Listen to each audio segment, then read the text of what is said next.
Nasamsam ng mga otoridad ang tinatayang 30 milyong pisong halaga ng mga peking spare parts ng mga sasakyan sa Visayas at Mindanao. Ayon sa NBI, mura pero delikado ang mga peking item para po sa mga motorista. Nakatutok si John Consulta. Exclusive! Bit-bit ang search warrant. Sabay-sabay na sinalakay ng NBI Intellectual Property Rights Division ang 7 tindahan at warehouse sa Cebu, Bohol, Davao, Cagayan de Oro at Zamboanga. Ang kanilang pakay, samsamin ang mga counterfeit na spare parts tulad ng mga automotive belts na lantarang ibinebenta sa murang halaga. Ito sir, fake to as kang kasi wala silang ganitong slip ba? May nag-file ng reklamo dito sa office namin regarding do sa mga produkto nila na pinepeke, which is spare parts ng mga sasakyan. May nagbebenta dito sa Pilipinas na pinapalabas na galing Japan pero peke ito, galing China to. Sa Cebu, kahong-kahong pineking engine belts na ginagamit sa mga motor, kotse, SUV, truck at bus ang tumambad sa mga operatiba. Sa unang tingin, aakalain mong orig ang mga produkto. Pero ayon sa NBI, malayo ang kalidad ng mga ito kumpara sa orihinal na ginagamit sa mga makina ng sasakyan. Itong mga peking to, yung mga inferior quality. Public safety ang nakataya dito. Siyempre, pag ginamit to sa sasakyan, madaling bumigay, biglang masira habang nagbabiyahe, and it will cause accident. Kaya binigyan to ng priority ni Director Santiago para mailayo sa aksidente ang ating mga biyahero. Sa kabuuan, nagkakahalaga ng higit kumulang 30 milyong piso ang mga nakumpiskang peking produkto. Hihingi ng court order ang NBI para sirain mga counterfeit na produkto. Ang i-recommenda nating reklamo is a violation ng Intellectual Property Code of the Philippines.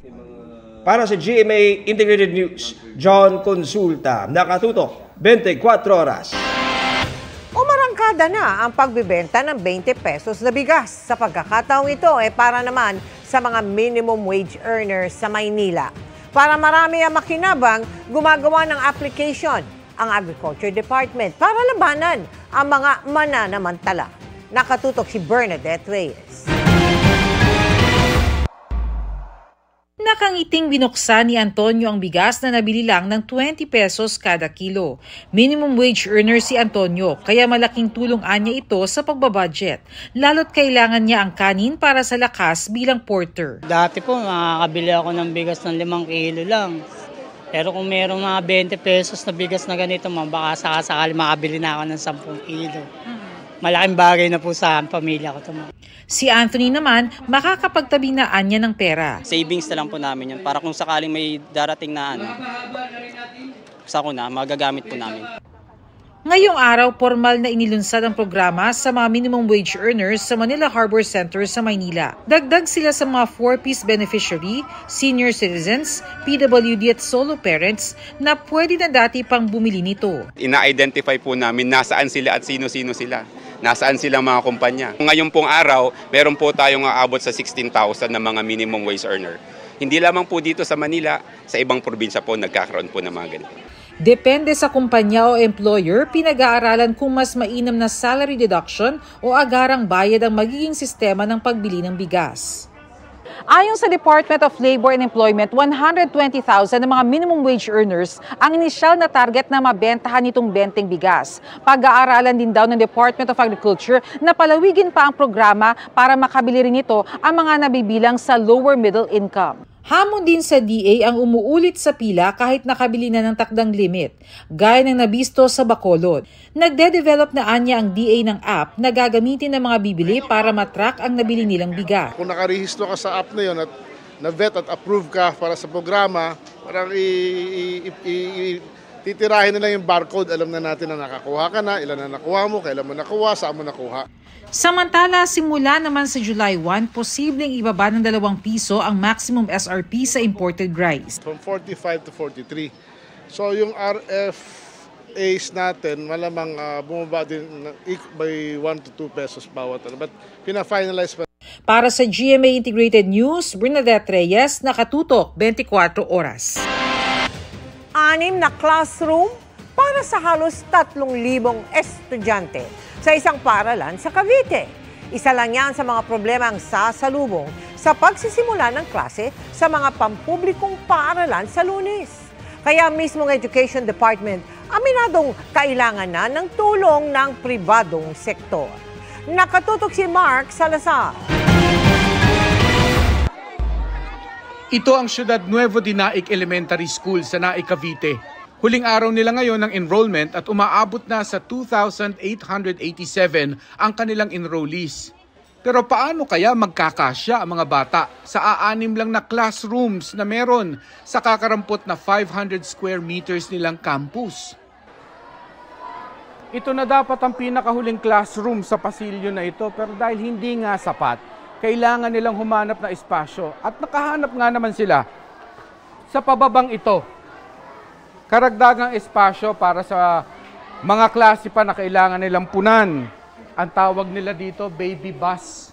Baby bus dahil tingnan nyo naman, korting bus, pati pagkakasalansan ng mga upuan ay parang bus.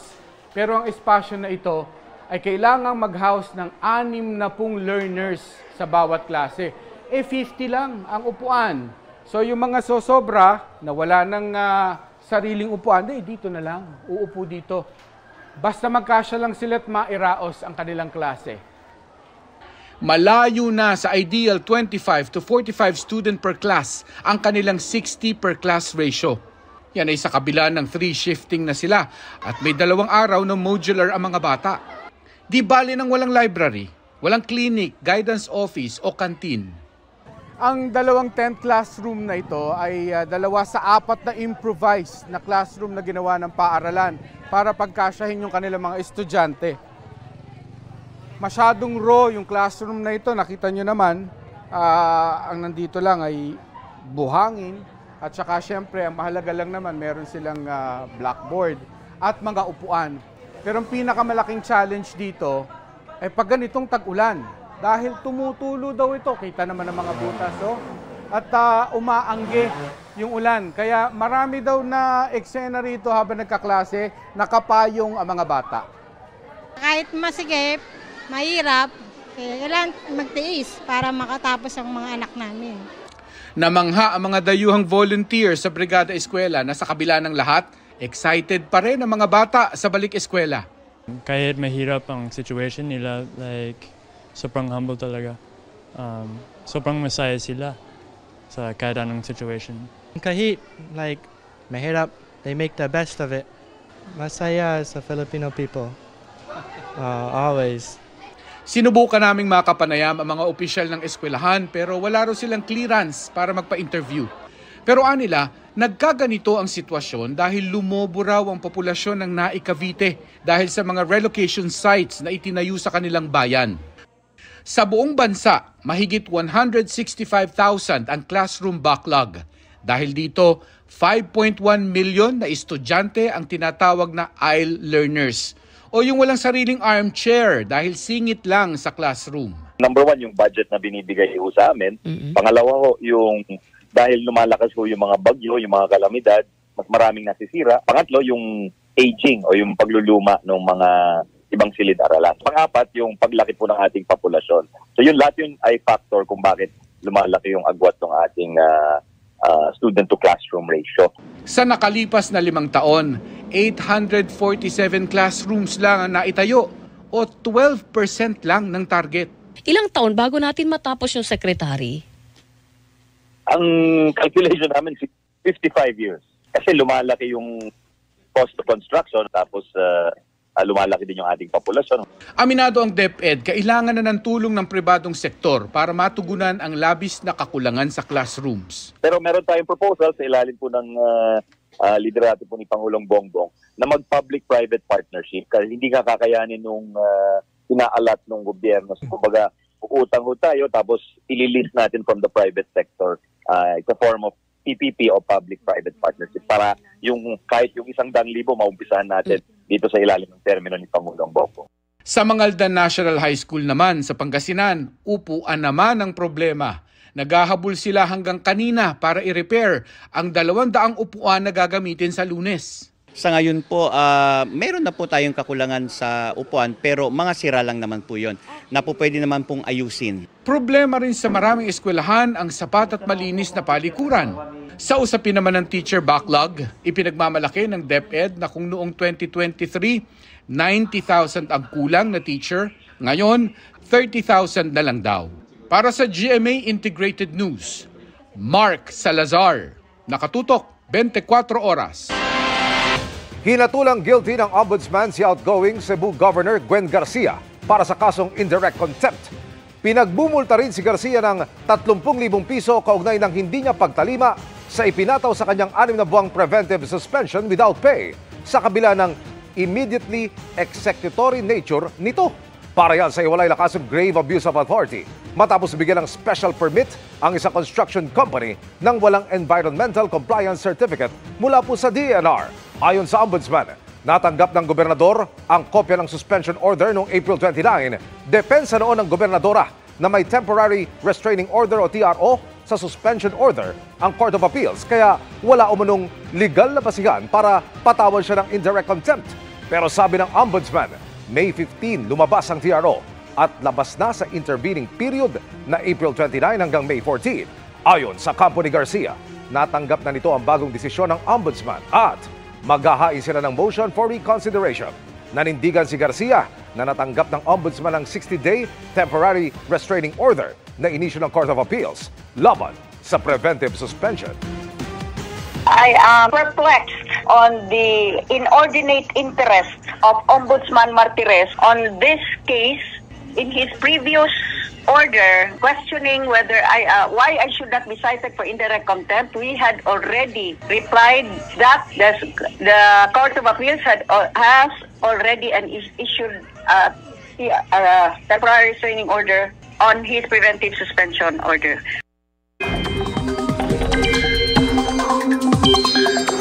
Mga kapuso, wala nang binabantayang sama ng panahon sa loob ng Philippine Area of Responsibility pero maging handa pa rin sa mga pag-ulan ngayong weekend. Bagaman lumakas at naging bagyong Auring ang binabantayang low pressure area kahapon, lumabas na ito ng PAR bandang alas 2 ng madaling araw kanina. Ayon sa Pag-asa, humina ulit yan bilang low pressure area pero patuloy na hinakatak ng LPA ang southwest monsoon o habagat na nakakaapekto sa extreme northern Luzon. Intertropical Convergence Zone o ITCZ ang nagpapaulan sa Eastern Visayas at Mindanao habang easterlies ang umiiral sa Metro Manila at natitirang bahagi ng bansa. Base sa rainfall forecast ng Metro Weather, umaga pa lamang bukas posible nang umulan sa ilang bahagi ng Mindanao. Ilang araw nang inuulan ng ilang lugar doon kaya dapat magdoble ingat sa banta ng landslide dahil malambot ang lupa. Pagsapit ng hapon, halos buong bansa na ang makararanas ng ulan sa linggo ng tanghali. Uulanin ang halos buong Mindanao, pati po Central at Western Visayas. May pag-ulan din sa Ilocos Region sa hapon. Sa Metro Manila, hindi inaalis ang tsansa ng ulan lalo sa hapon at gabi, kaya ugaliin ang pagdadala ng payong.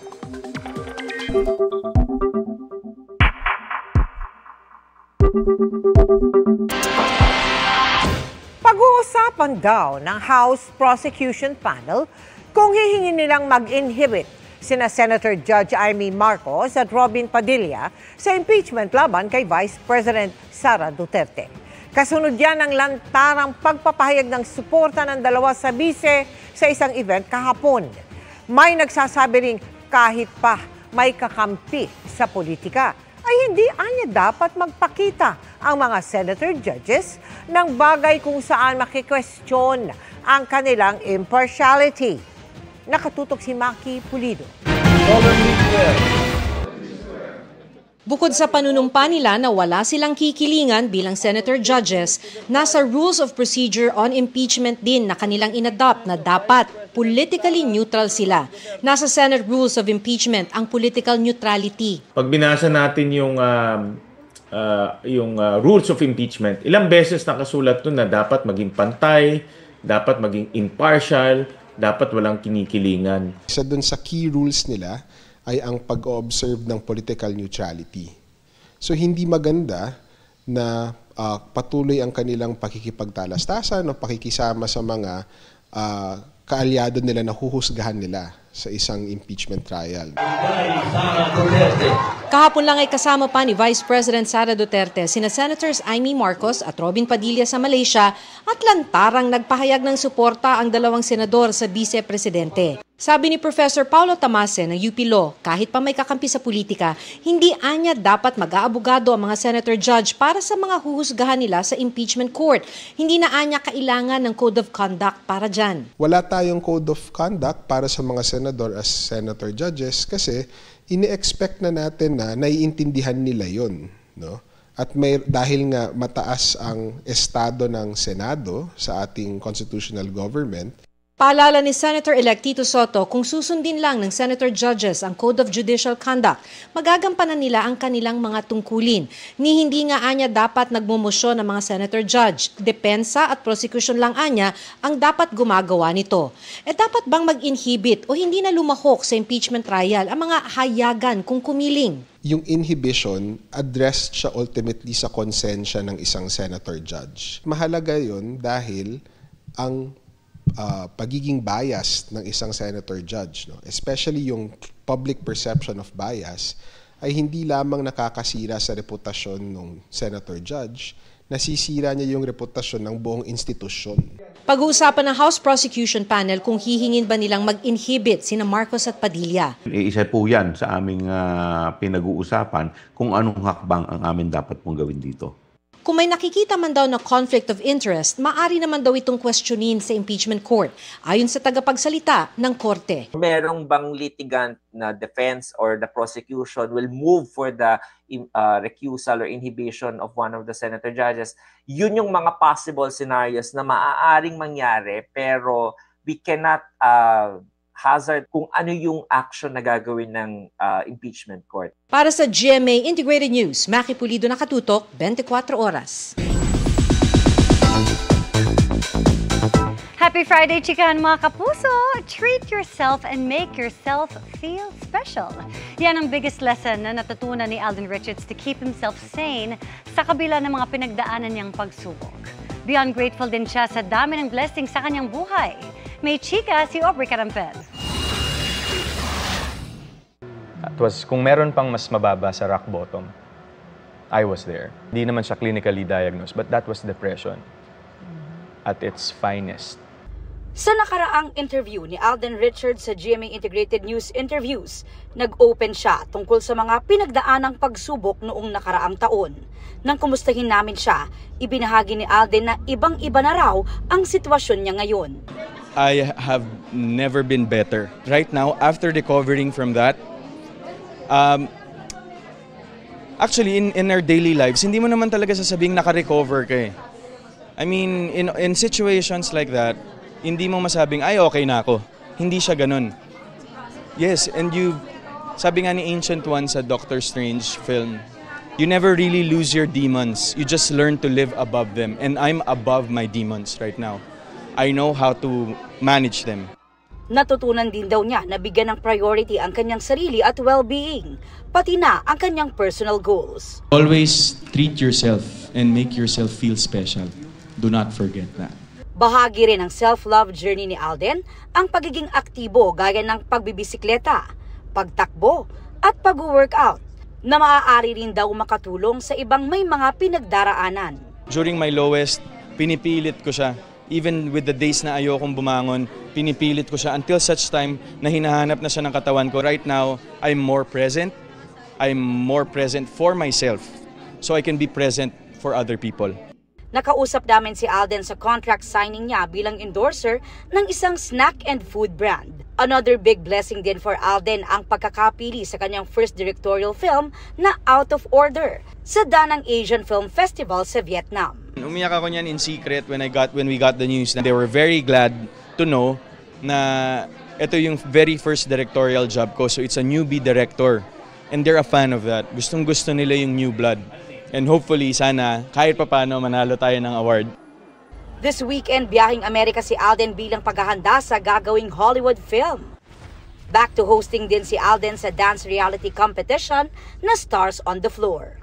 Mula sa contestants, bigating judges, hanggang sa production at creative team, very proud daw sa show si Alden na mapapanood na sa June 28. Aubrey Carampel, updated sa showbiz happenings.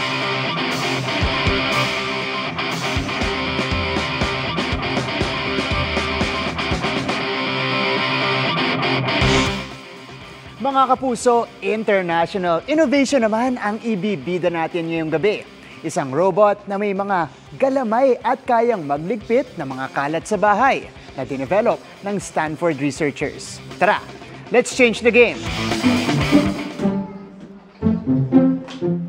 Relate ka rin ba sa tagpong ito? Pahirapan ang pag-aayos lagi sa playroom ng bahay ni Mommy Orisha sa tuwing maglalaro ang kanyang mga bagets. I have 2 kids. Actually, every week may bago silang toy. Wow! Siyempre, 2 kids. Tapos, every week, ang dami mong laruan. Paano mo minamanage yung... Sobrang kalat ng toy area namin. 1 to 2 hours para lang ligpitin. Isusort nila according sa kind of toys, according sa character. Medyo matrabaho. Tila universal problem ito saan mang bansa. Kaya nga may dinevelop ang robotics researchers ng Stanford at Princeton University, ang robot assistant na TidyBot. TidyBot, just like the name says, is actually tidying up your place. It can pick things up and put things away as well. It can even open drawers, it can open washing machines, it can even wipe your counters. Tinuturuan ang TidyBot sa pamamagitan ng Large Language Model o LLM, isang uri ng artificial intelligence na kayang makapag-recognize at interpret ng human language. Kaya kapag itinuro na kay TidyBot ang tasks, matatandaan na niya ito at magagawa niya pang muli sa mga susunod na pagkakataon. What we do is he basically teleoperates his hand and demonstrates a task. And then TidyBot stores that and uses a machine learning algorithm, what we call actually imitation learning, to learn how to do this then for a new object or in a new environment and do the pick and place task basically in different contexts as well. Plano rin ng mga developer na dagdagan ang galamay ng TidyBots at damihan sila para maging epektibo sa paglilinis. Mami, paano kasi tingin mo matutulungan itong TidyBot? Ang galing nga eh. Feeling ko masisave namin yung time sa paglilinis at saka pag-organize. So, kayang-kaya niya kunin lahat. Kung meron kayo niyan, automatic na meron na maglilinis para sa inyo. Oh, tapos ngayon, yung mga parents natin, may option na rin silang gawin yung ginagawa nila. Kailangan talaga namin ng ganyan para makasave kami sa time. There you have it mga kapuso, it's another game-changing innovation na malaki ang may tutulong sa pag-organize at paglinis natin araw-araw sa ating mga bahay. Para sa GMA Integrated News, ako si Martin Javier, changing the game!